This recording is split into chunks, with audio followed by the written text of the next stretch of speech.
So there was just like a 5-day snowstorm, but look at how beautiful this looks. Like nothing, the subways are down, the snowplows have not done any work in 5 days.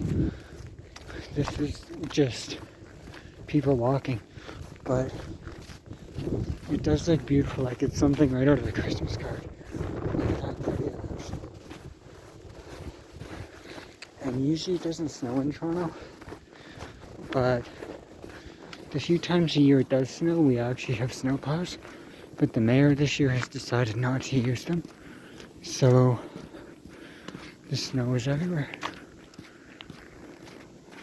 But look how beautiful it looks. At least it looks when you're not commuting. So there's a quick look. We're going to finish this video in a minute. That is deep.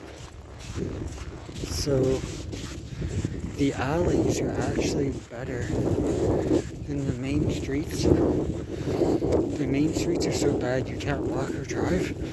But at least the alleys, there's little pathways.